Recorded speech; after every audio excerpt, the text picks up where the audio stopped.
Should the 76ers move away from their duo of Ben Simmons and Joel Embiid? What are your thoughts on this? I say no. No, not yet? No. Is it a no, not yet, or like... I say no, like, you don't part ways for them at all. But you have to agree that something has to change. Yeah, I do feel something has to change. I just don't think it's them too. No. You see, I'm on the fence about it because it's like they are a great pairing. You know, like they're very young, they're elite. Well, not really elite yet, you know, to be seen until they prove themselves. They're young, but I think it's definitely an option for me. I think I would try to do a coach change or a personnel change before, but they've already had so many people go in and out of there. I feel like maybe something in the front office needs to be changed so that they can try to sign different players than what they've been signing. Mm-hmm. But yeah, something does need to change. I just feel like parting ways from them two is basically like, I'm not comparing them to this, but like basically letting LeBron walk or letting like Kyrie walk. You know, like they're all stars. You know, like they both of them are in the all star. Which one of them do you think is the more valuable though? More valuable? I'd say Ben Simmons. Me too. Just because he's running the offense. Yeah, he's running the offense, and also you got to look at it health-wise. Mm-hmm. Joel Embiid missed with 2 full seasons. Yeah, I think he wasn't a rookie for his first 2 years, but then he was up for rookie of the year, like his 3rd year, like you said. Yeah. So, but, Ben Simmons did miss a whole season too. And you got to also think with Embiid, he also has never been healthy. You know, even this year. You know, or the last year, whenever they were making big moves, and I think last year was like their best squad. You know, with Jimmy Butler and everything like that, JJ Redick. But you can't count on Embiid to be there every night. Yeah. So, also, if you look at it, Joel Embiid is averaging double-double right now. He's averaging 23 points and 12 assists. That's his 12 rebounds, and he's done that basically his whole career since he came into the league. Like, if you look at most centers, they'll have good seasons and then they'll fall off. So like the Dwight Howard. Exactly. Or if you look at like Miles Turner from the Pacers, he's not even in the starting lineup anymore. And last year he had a great season. It's just basically like centers, they just come and go within a season. They'll have like a breakout season. And the league isn't helping them at all either. Yeah. Unless you can stretch the floor, you're not really a viable center anymore. And Joel Embiid can't stretch the floor. He can shoot, you know. Right. So there's a lot of things he can do in the court. So Oh, I'm sorry. You finish. But also, if you look at it, like Ben Simmons, he's also averaging 16.9 points per game and then 8 rebounds and 8 assists. He's almost averaging a triple-double. So I feel like splitting from the pair, you're basically just trying to rebuild. And so I'm not against the rebuild, really. Like, I can see them moving on. And I also agree that Ben Simmons is their best piece, and that's the piece I'd want to keep. You look at these teams that LeBron has built. It's always LeBron, and he always hurts the big man.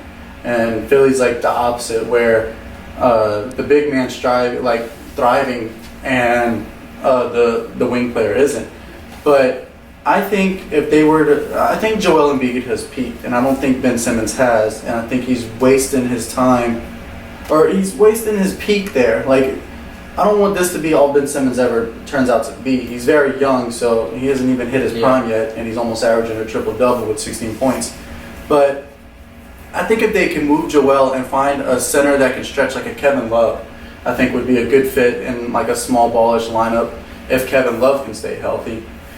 But just surround Ben Simmons with shooters, and we know this works because that's what Giannis does.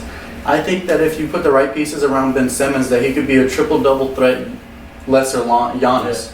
I think he can average 28 points. And the ridicule about him not being able to shoot will be lessened, because the reason he gets ridiculed is because he wants to drive inside and he can't stretch with Joel. So I think it would help his confidence a lot. And I still see potential in Ben Simmons, where I see this is Joel Embiid, this is what he's going to be. Maybe a possible move to Portland for CJ McCollum or something like that. They could always use another big. I mean, they got Hassan doing things over there. I don't want to say good things or bad. He's doing things. But I think moving Joel to a team, or the Rockets, take a 3-point shooter from the Rockets. You know, they got plenty. But that might mess up their thing too, because they obviously don't want anybody in the paint. Yeah. From their trade deadline moves. But I could see Ben Simmons being a MVP caliber player, much like Giannis, if the paint isn't clogged up with Embiid. Yeah. And also, if you look at it, you can't look at last year and be like, oh, we got knocked out of the playoffs early. Yeah, they got knocked out of the playoffs with who? The Raptors. The team that won. Exactly. So they won it all. So, I mean, you can't look at last season and be like, oh, we didn't have success. They had success. They're having success this year. They're 5th in the East right now. They they still have time to move up, and they probably will, to be honest. Right. They probably will be a top 4 team. They're going through somewhat of a rough period in their schedule. They think they're like below 500 right now. Yeah. But, yeah, I mean, they are a good team. I just don't want to see this be the peak of the team. Yeah. Well, the record right now is 34-21. Yeah, so I mean, it's only 10 games away from being just, which is okay in the East. Yeah. You know, even though the East has been competitive, it's okay in the East right now. Yeah. But I don't have the numbers to look at their win percentage against Western Conference teams, but I'm sure it's not that high. Yeah, and if you look at it, like, if you look at their other main players that they have on their teams, like Tobias Harris, Al Horford. You naming players that Al Horford has not been good at power forward, and I'm surprised by that. Yeah, but if you look at those players, you're looking at players as like they're not scorers, you know. They're not like they're good defenders. They can knock down. Well, Tobias Harris showed that he can carry a subpar team whenever he was with the Clippers. Yeah, but he's kind of having to play second fiddle. He's probably like 3rd on the list for scoring, but he's still doing good things. It's just a role change for him. Yeah, and he's a team player guy. Yeah, it's just no shooters in their team. The guy that's really shocking me is Al Horford, but I think that might be coming from age. He is getting. I think he's over 30 now. So yeah, an upgrade in a power forward slot. I think they should have made a move for Kevin Love, regardless if you're getting rid of Embiid or not. You know what? I think you can get Kevin Love for a deal right now, but he's worth. His contract's ridiculous. Yeah, it is. So, but you got anything else on this topic? No, I think that's all I got on the topic. So, you wanting to keep it together, and I want some kind of change, basically. Yeah. So.